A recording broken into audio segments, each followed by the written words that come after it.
Sebagaimana bisa kita ikuti beberapa minggu terakhir pemberitaan tentang Badan Penerimaan Negara atau BPN itu katanya akan segera direalisasikan oleh Presiden Prabowo.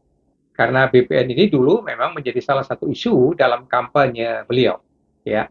Nah, Pak Hasim, adik Presiden Prabowo, pernah mengemukakan secara terbuka bahwa BPN itu akan dipimpin oleh Anggito Abimanyu yang sekarang menduduki posisi sebagai Wakil Menteri Keuangan. Pertanyaannya adalah, apa kira-kira maksud dan tujuan Presiden Prabowo mengganti Direktur Jenderal Pajak itu menjadi Badan Penerimaan Negara yang kelasnya selevel menteri, ya strukturnya selevel menteri yang harus bertanggung jawab kepada presiden sendiri. Ya, kalau saya melihat, memperkirakan salah satu motif, salah satu maksud dan tujuan yang paling mendasar adalah untuk optimalisasi dan pengefektifan pemungutan pajak. Karena kalau saya mengikuti statement-statement dari Presiden Prabowo terdahulu, beliau melihat bahwa masih banyak eh, apa pemungutan pajak itu yang belum efektif gitu ya. Salah satu contoh pernah diungkapkan bahwa beliau pernah menerima data dari Pak Luhut kata Pak Hasim tentang pengemplangan pajak oleh para pengusaha sawit. Ya, misalnya begitu. Itu ratusan triliun. Belum lagi yang di sektor minerba dan lain sebagainya. Dan mungkin yang ya di sektor pariwisata, ya, kuliner dan sebagainya itu masih banyak yang belum terjangkau oleh pajak. Ya.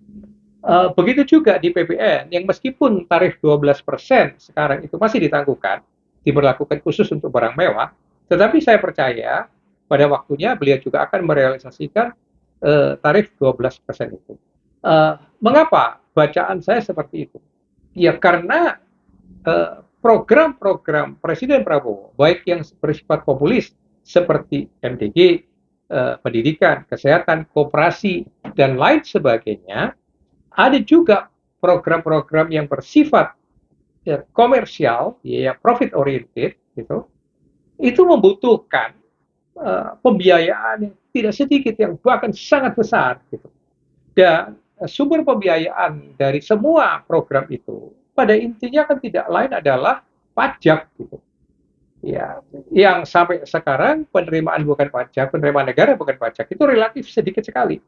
Jadi dengan kata lain, sekitar 85 sampai 90% APBN kita itu bersumber dari pemasukan atau pendapatan pajak gitu. Karena itu sangat masuk akal, beliau akan menggenjot soal pemungutan pajak ini.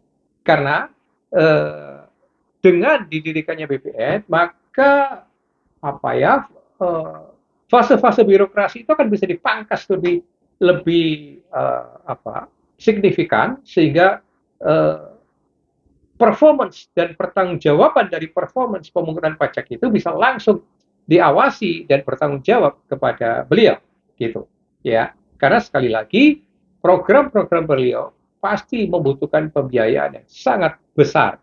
Beliau mencanangkan pertumbuhan ekonomi di 8%, tapi de facto saat ini pertumbuhan ekonomi Indonesia masih belum berada di atas 5%. Jadi sekitar masih 4,8 atau 4,9%. Ya, nah, itu suatu kendala besar untuk pembiayaan. Uh, Juga tax ratio uh, Indonesia itu juga masih minimal, ya, masih di bawah 11%. Mungkin sekarang masih sekitar 10%. Ya, belum lagi tax base kita juga masih belum cukup signifikan, ya, mungkin masih di sekitar 40 jutaan orang. Ya, belum lagi kendala lain yaitu korupsi yang gila-gilaan yang besar-besaran itu yang sekarang jumlahnya orang korupsi itu bukan cuma sekedar puluhan miliar tapi sudah triliun bunyinya ya yang kemarin sudah mulai terus apa di ini ya digaruk-garuk diungkap ini oleh uh, presiden ya melalui Kejaksaan Agung itu kan luar biasa kan ya nikel aja 300 triliun ya Pertamina berapa ratus triliun lalu kemarin pendidikan hampir 10 triliun, ya, CPO itu juga puluhan triliun dan lain sebagainya. Itu korupsi-korupsi itu gila-gilaan. Nah, jadi saya percaya bahwa presiden ingin pajak itu digenjot habis-habisan. Itu tidak bisa tidak gitu ya, sesuatu yang kondisi sine qua non untuk kepentingan pembiayaan program-program beliau. Nah, yang perlu diingatkan adalah agar Pak Presiden itu juga memberikan pengawasan dan ancaman sanksi yang keras kepada para pemungut pajak. Mungkin insentifnya dan reward kepada para pemungut pajak itu perlu ditingkatkan, perlu diperhatikan, itu oke.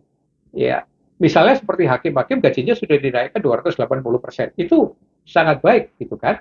Eh, Begitu juga dengan para pemungut pajak, kesejahteraannya perlu diperhatikan dengan baik, gitu. Ya, tetapi pada sisi yang lain, pengawasan dan ancaman sanksi kepada beliau, kepada mereka maksud saya ya, kepada para pemungut pajak yang nakal, yang melakukan eksekusi pemungutan pajak secara abuse of power, secara sewenang-wenang, dan melakukan KKN-KKN seperti yang selama ini sudah pernah terungkap, ya, pajak ini juga dapat dikatakan sebagai sarang maling karena fakta mengatakan misalnya sampai saat ini korupsi yang ratusan triliun yang ada di Kementerian Keuangan itu di dua direktorat jenderal, baik direktorat jenderal pajak maupun direktorat jenderal bea cukai, ya, di masanya Pak Mahfud sebagai Menko Polhukam, itu kan sampai saat ini belum terdengar sebagaimana jalan keluar, bagaimana penanganannya, bagaimana penuntasannya, ya. Jadi menurut hemat saya, beliau pasti juga sadar bahwa pemungutan pajak tetap harus dilakukan dengan taat hukum. Jadi kepatuhan kepada hukum itu jangan hanya ditekankan untuk pembayar pajak, tapi juga kepada pemungut pajak. Harus ada ancaman sanksi eh, yang keras, yang tegas kepada mereka. Nah, terkait dengan hal itu, maka saya juga ingin mengingatkan kepada teman-teman pengacara pajak agar betul-betul lebih meningkatkan keahlian dan integritas agar menyongsong satu tahun penegakan hukum pajak ini, teman-teman bisa memainkan peran yang sangat signifikan, yang sangat profesional, ya, untuk mendampingi para pembayar pajak gitu, agar mendapatkan perlakuan yang fair dan adil, agar mendapatkan perlakuan yang setara. Hak-hak pembayar pajak sebagai kontributor untuk APBN itu harus juga mendapatkan perlindungan, perhatian yang wajar gitu, ya, sesuai dengan prinsip kita sebagai negara hukum gitu.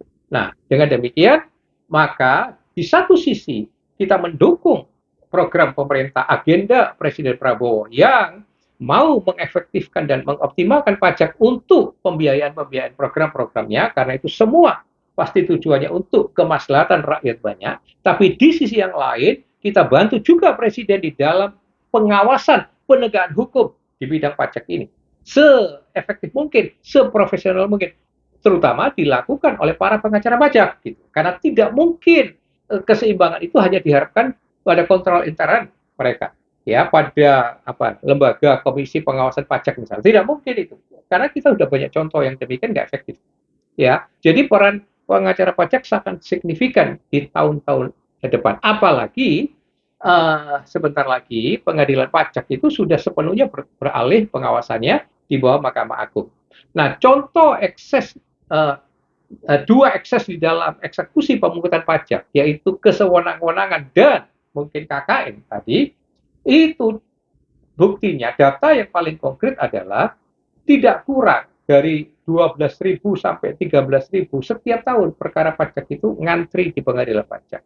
Di semester pertama tahun ini saja, itu yang naik PK di Mahkamah Agung itu sudah lebih dari 1.200 kasus. Nah, jadi teman-teman bisa membayangkan bahwa betapa pembayar pajak itu perlu, sangat perlu pendampingan oleh para pengacara pajak.